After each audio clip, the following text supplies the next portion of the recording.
The Grim and the Dark is a brand new documentary that's been released about trying to uncover the truth behind this amazing art form and trace it all the way back to John Blanche. I got the chance to watch it early, as did my friend Stu from the Miniature Realms channel, and we thought we would jump on a little call to talk about our initial responses to it and what we got from checking out this movie. I guess I just don't understand. Why do you think people gravitate towards the grim and the dark? If you want to talk to the Grandmaster, I say go find John. He's the grandfather of grimdark. Do you guys know John Blanche, where I can find him? In England. So it's like a 90-minute documentary. It's beautifully produced. I think that's the first thing to say, right? It looks absolutely gorgeous, really well shot. The score is incredible, I think. Yes. And yes. it's got John Heder from Napoleon Dynamite is sort of hosting, it's kind of starring in this role. And it's essentially set up as his investigation into grimdark and the sort of roots of it and what exactly it means, where it came from, and what it means today for the hobby community, right? Yeah, it feels that. It sort of starts as feels like a replayed narrative of him having a phone conversation with a friend who does tabletop wargaming it. And you get the impression he doesn't really know too much about what it is, but does have some background in board games, which comes up a little bit later maybe. It's left a little bit vague, isn't it? It's clearly set up, but I think it's used as a narrative way of explaining to the viewer what the journey that he's going to go on. And maybe brings along a few people who don't know much about tabletop wargaming who might be watching this as well, so they kind of go on that same journey with him. But then it sort of just evolves into a really, like you said, beautifully shot, beautifully scored documentary, talking to some really important people with the grimdark movement more than just the wargaming movement. Yeah, it's really nice in that I think it centers community in its exploration of it, because it sort of starts from a place of, okay, sure, they're in a game shop and they're kind of looking at, I think, 40K is obviously talked about, but they are actually looking at Mordheim as the sort of, it's almost the catalyst. And then that takes them to 28 and the magazine, which obviously focuses a lot on like Turnip 28 and other sort of, Blanchian kind of feeling games. And that's a really strong community. There's a really clear space online that's exploring that sort of stuff and in print in the 28 magazine. And they actually go and speak to the people behind that, and they go and speak to people who are making miniatures that are suitable for these kinds of grimdark games and the sort of the Blanchian style of games. And I think that's really nice. One of the things I think is a really interesting thing, and maybe could have been picked apart more, they talk in this documentary a lot about grimdark as like a sort of genre of art. And there's a lot of people's reactions to it, and there's a lot of people's like what it means to me and how it influences my work. Maybe there's an interesting conversation that isn't in there that could have been about, like, from an art historian perspective, where does it sit? Yep. What are the traits of grimdark from a sort of academic perspective? That would have been quite interesting. Really interesting, and maybe that's a whole thing in itself. Sure. And maybe that's because we don't know, because we're within this wargaming universe, and we know what grimdark is, and we know the architects of it, or where it began, and that's also discussed as quite a big part of this documentary. A lot of it's around Blanche. In fact, the subtitle is "The Search for John Blanche." But maybe, I don't know how much that has broken out into the wider art world's sort of recognition or knowledge of it. I don't know whether that's kind of become a potential thesis or something for someone studying art. So maybe that's partly why it's sort of maintained within that community. And it is just, you talked a bit about the community. It's quite a small community. It's a way of taking this huge wargaming thing, focusing on Games Workshop and its importance, but then really focusing on one strong aesthetic, it being the grimdark side of it. And by doing that, you very quickly narrow it. So you mentioned 28 Mag, you mentioned Mordheim. These are small communities that have a distinct identity that's probably a little bit more uniform throughout those smaller groups than the disparate identity that, say, the 40K community has, because different people like different parts of Warhammer 40,000. Some really still love the grimdark, some like the newer style, and people like it for different reasons. but the people around 28 Mag and Mordheim and Trench Crusade and some of these other examples that are in this documentary have that core interest in it's that grimdark styling, which I think it narrows the film and gives it something that works within one documentary and one topic. Yeah, that's a good shout, actually. Yeah, because it's such a big thing to try and tackle. I mean, that's we do a lot of this kind of stuff across our channels and exploring different aspects of Warhammer. It's enormous, right? And the history of it and the sort of the work that's gone into it is probably impossible to get into a single documentary. And you're right, maybe documentaries like this and projects like this are early steps in building that credibility and building that understanding in the wider population of this movement. Okay, so grimdark increasingly becomes a thing that people outside of the hobby and who play these various games can start pointing to and become sort of common knowledge. It becomes a language that is understood outside of Warhammer and Trench Crusade and so on. So yeah, that's a fair point, actually.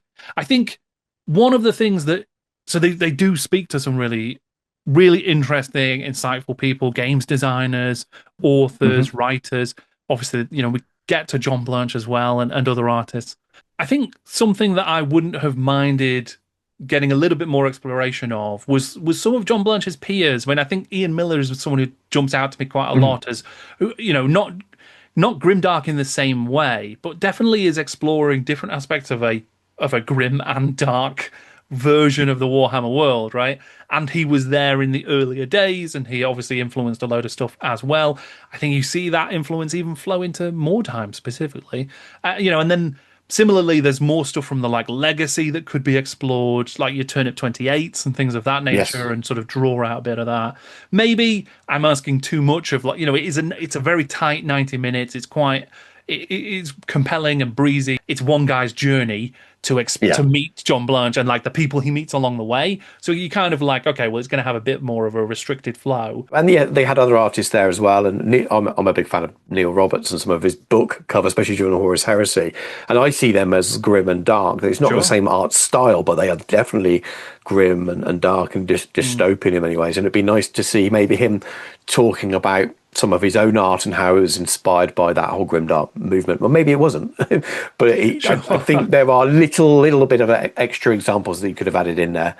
But again, like you said, it might have just been a time thing, and maybe they did, and it hit the cutting room floor because we edit YouTube videos, we don't edit professionally. Sure, that's cut true. Films and things.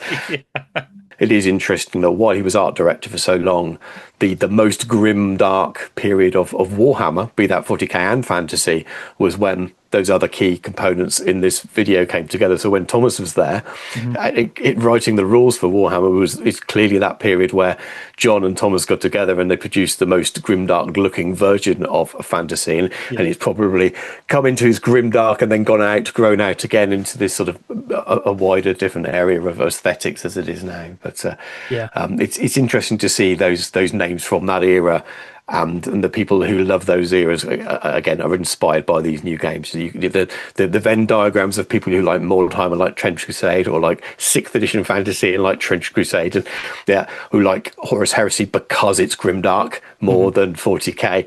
Those people like those different things, and you can see that influence. And those people are absolutely going to love this documentary because they're going to feel like it's about them and the way they play games with that. There's loads of talk, isn't there, about the narrative importance of games and about enjoying it there as a community rather than the rules being the most important thing. And those, again, that community, the people I know who enjoy those kind of games, which we do to a certain extent as well, that's core of what we do with the hobby quite a lot. So it highlights that side of it very well. It does, yeah. I really liked that. I liked how much it was, and even show them playing a lot of games and some stuff like that. I think it's 1490 Doom. Yes. And I think that's really cool to just see a load of people playing this game and just enjoying it. It's very fun. And yeah, the almost role play elements that go into sort of how you get into a game of that nature are really highlighted and really become a part of the story as well, which is very nice. So yeah, I think it is overall, I think there's maybe an interesting question about what's the audience for the film, because there's a lot of stuff that you'll benefit from having context for that's maybe not as explained as it could be. but there's also Yeah. some stuff that very clearly is bringing new people in and is sort of helping people who are Mm. not familiar with any of this get more familiar with it. So I suppose as a celebration of Grimdark, a celebration of John Blanche and his legacy throughout other games beyond Warhammer, it's really nice to see. I will be fascinated to see where it lands with audience, like who comes to it and who gets the most from it. Because if nothing else, for me, it's prompted a load of questions and a load of interesting things that I want to explore more in my work and just within my hobby. And I guess that's probably one of the that's like the strength of a documentary, I suppose, isn't it? It's supposed to Yeah. elicit curiosity. It doesn't have to answer every single question. It can raise a load that you then want to find out more about. So it's definitely successful in that way for me as well. Yeah, 100%, 100%. And there is that chance that it will bring people who don't play tabletop games or go on that same journey that John does at the beginning. And like I said, it feels like it was a deliberate recreation of some conversations he was having. I don't know really what his knowledge of Warhammer prior to doing that was, but there's definitely a narrative there of that journey of I know what 40k is. I've seen it in the shops. I play some good board games and things, maybe some role play, but I don't really understand what my friend who does this. So in many of our cases, my wife might not understand all of what I enjoy about this. And by watching this, she would probably learn what grimdark meant rather than me trying to explain it far better than me trying to explain it. Whether she would make it all the way through, I don't know. Because it feels like it grows more into a celebration for fans of grimdark already, or fans of art and things. But the beginning, I feel, would definitely draw some people in who would maybe watch it from a more casual point of view as well, and they could learn a little bit more about one aspect of a huge wargaming industry and all of the things we like to go with it. Yeah, absolutely. So there's one final question, just around, the whole thing builds up to this meeting with John Blanche. I mean, what did you take away from that conversation that the two Johns had? Um, is great, and I've seen John talk before on things on your own channel as Sure. well. The funniest point was probably not something I thought I was going to say as part of this, but I really enjoyed him John Blanche, that is, having a slight dig at messy painters, bad painters saying it's Blanchitsu. It's like, it's not. You've just painted it badly. Blanchitsu is deliberately painting in a certain style, not just being a little bit slapdash and saying, "Well, we'll call it Blanchitsu." I thought that was quite amusing, and it seems like there was something that's probably bugged him, a little bit of a deliberate. Yeah. I'm going to use this platform to say this, but it's just really nice to hear them interacting and talking, and someone different to normal talking to John, who hasn't maybe grown up with his art and loved it and doesn't see every picture as this inspired me at this age, or as in this book. Someone that's just generally looking at his art afresh and still seeing that conversation. I thought that was really good. Yeah, that's a lovely perspective to take, isn't it? Because I think it's very hard not to lionize, like, especially people like John Blanche, because they are so important to the hobby. And if you've been in the hobby for a long time, we've all grown up in the shadow of his work. So seeing Yeah. someone else come into that, maybe a little bit more of an outsider, and having their own reaction to it and building their own relationship with that work is quite nice to see too. Yeah, 100%. Fantastic. Well, that's The Grim and the Dark. It is released on September 19th. So this video may well already be out by the time it's live. And yeah, I think it's going to be available wherever you can find quality documentaries.